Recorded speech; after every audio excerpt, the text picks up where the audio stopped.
Welcome, this is Joshua Benoist in Autodesk Product Support. This is video 2.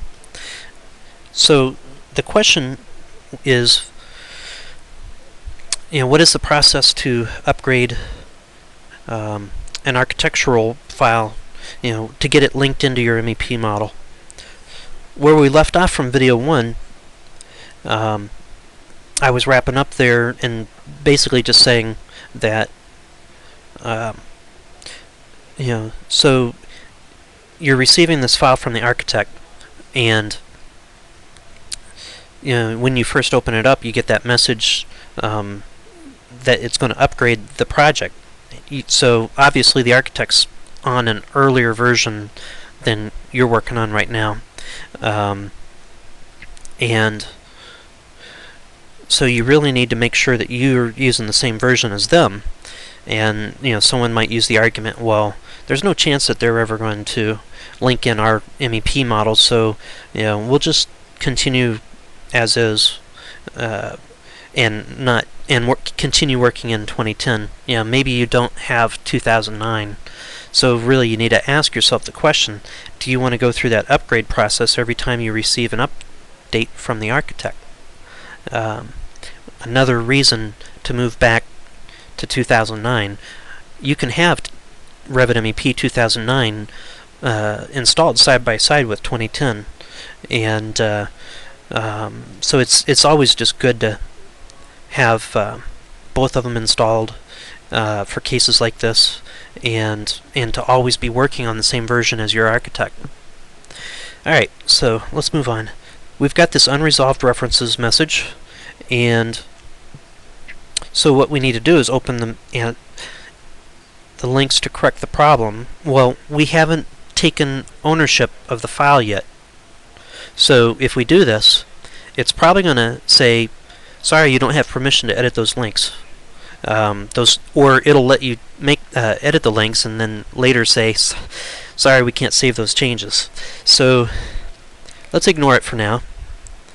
And in order to take authorship of the file, what we need to do is come back up here and say save as, save it as a project, and then select on the original file.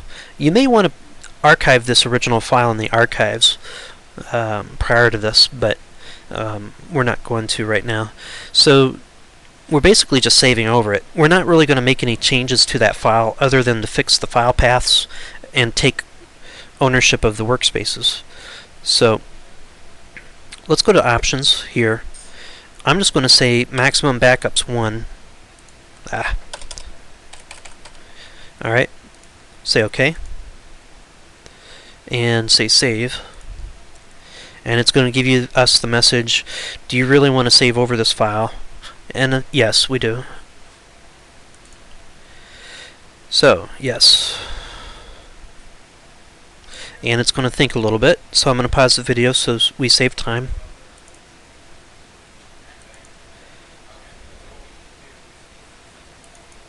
Alright, so this file is now saved. We are now, because we did the saving and we detached it from Central upon open, we are now the author of this file. Being the author gives you special privileges. Most of the time users cannot override the workspaces owned by someone else.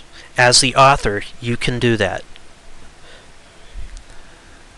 So we need to switch to the Collaborate tab and go to Worksets. Click on that button right there. This opens up. We need to see all the worksets, not just the few that are there. So we enable all those. This is already selected. Scroll down, hold down on the Shift key, highlight every one of those, and make them editable. Now we can go in and manage the links in the file. So we're going to switch to the Manage tab, click on Manage Links, and we're going to fix all these links. We'll continue this in video 2. Video 3.